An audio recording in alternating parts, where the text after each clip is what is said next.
राधे राधे मित्रों। गर्ग संहिता 17वां अध्याय श्री कृष्ण की बाल लीला में दधी चोरी का वर्णन।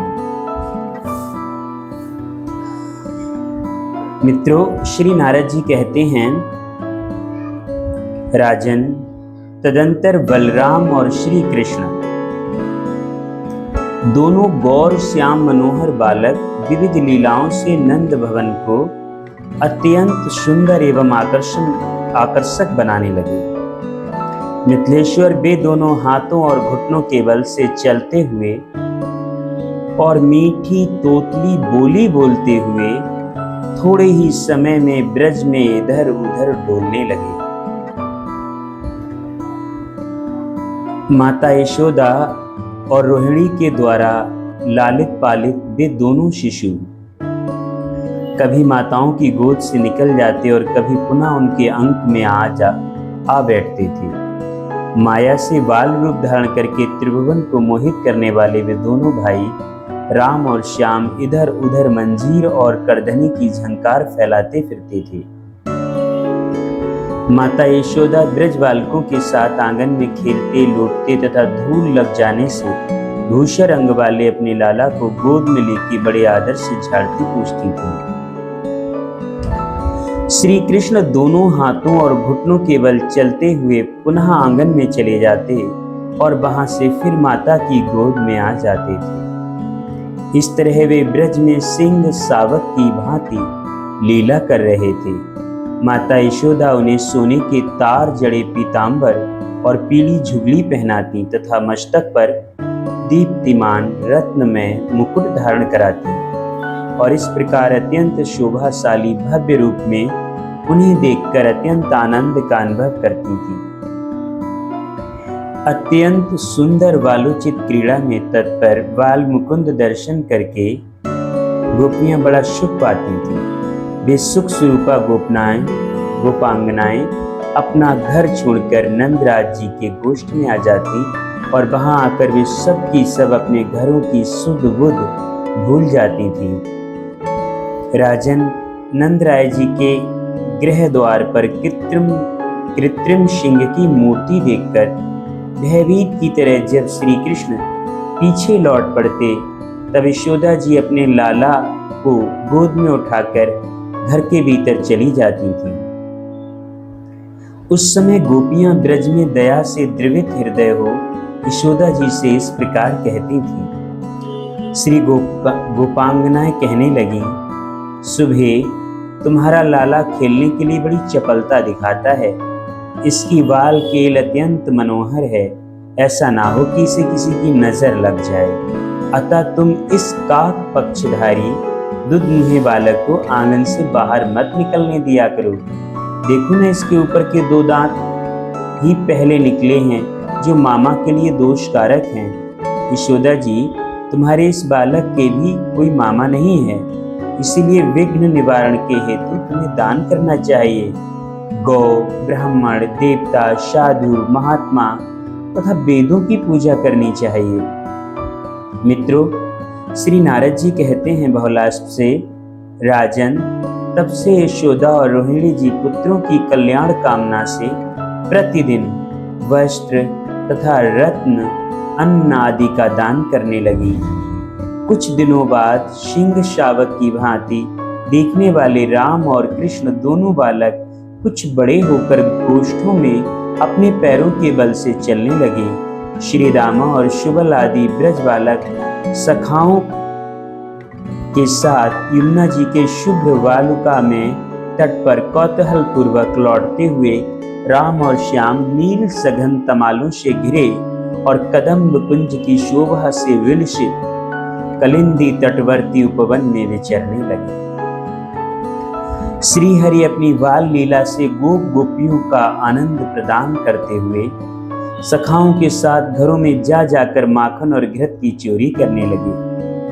एक दिन उपनंद पत्नी गोपी प्रभावती श्री नंद मंदिर में आकर यशोदा जी से बोली।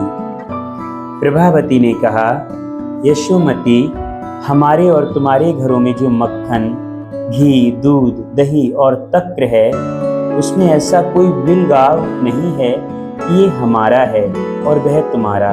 मेरे यहाँ तो तुम्हारे कृपा प्रसाद से ही सब कुछ हुआ है। मैं नहीं कहना चाहती कि तुम्हारे इस लालन ने कहीं चोरी सीखी है।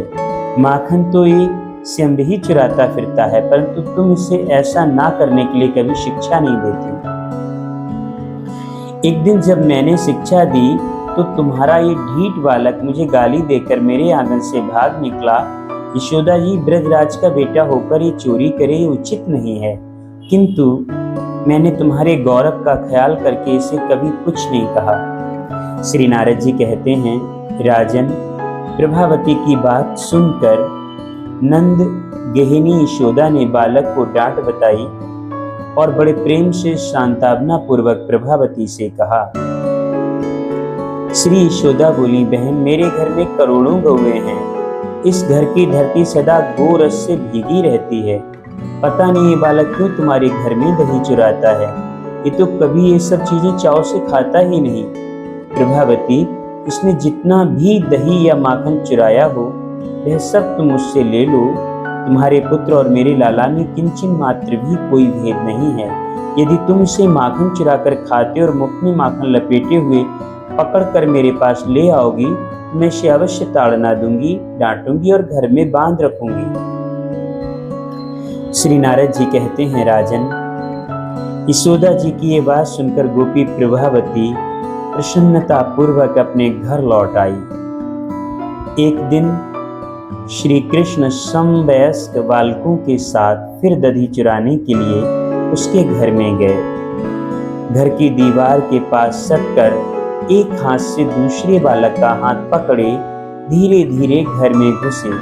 छीके पर रखा हुआ गोरस हाथ से पकड़ में नहीं आ सकता। यही देख श्री हरि ने स्वयं एक ओखली के ऊपर पीढ़ा रखा, उस पर कुछ ग्वाल वालों को खड़ा किया और उनके सहारे आप ऊपर चढ़ गए। तो भी छीके पर रखा हुआ गोरस अभी और ऊंचे कद के मनुष्य से ही प्राप्त किया जा सकता था, इसीलिए वे उसे पा ना सके। तब श्री दामा और सुबल के साथ उन्होंने मटके पर डंडे से प्रहार किया। दही का बर्तन फूट गया और सारा गव्य पृथ्वी पर बह चला। तब बलराम सहित माधव ने ग्वाल वालों और बंदरों के साथ वह मनोहर दही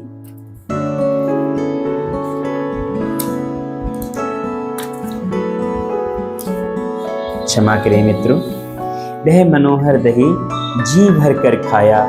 भांड के फूटने की आवाज सुनकर गोपी प्रभावती वहां आ पहुंची। अन्य सब बालक तो वहां से भाग निकले, किंतु श्री कृष्ण का हाथ उसने पकड़ लिया। श्री कृष्ण भयभीत से होकर मिथ्या आंसू बहाने लगे। प्रभावती उन्हें लेकर नंद भवन की ओर चली। सामने नंदराय जी खड़े थे। उन्हें देखकर प्रभावती ने मुख पर घूंघट डाल दिया। श्री हरि सोचने लगे, इस तरह जाने पर माता मुझे अवश्य दंड देंगी। अतः उन स्वच्छंद गति परमेश्वर ने प्रभावती के ही पुत्र का रूप धारण कर लिया। रोष से भरी हुई प्रभावती यशोदा जी के पास जाकर बोली, इसने मेरा दही का।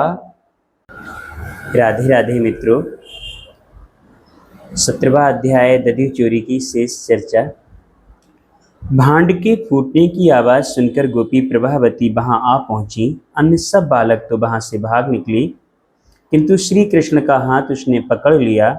श्री कृष्ण भयभीत से होकर मिथ्या आंसू बहाने लगे। प्रभावती उन्हें लेकर नंद भवन की ओर चली। सामने नंदराय जी खड़े थे। उन्हें देखकर प्रभावती ने मुख पर घूंघट डाल दिया। श्री हरि सोचने लगे, इस तरह जाने पर माता मुझे अवश्य दंड देगी। अतः उन स्वच्छंद गति परमेश्वर ने प्रभावती के ही पुत्र का रूप धारण कर लिया। रोष से भरी हुई प्रभावती यशोदा जी के पास शीघ्र जाकर बोली, इसने मेरा दही का बर्तन फोड़ दिया और सारा दही लूट लिया।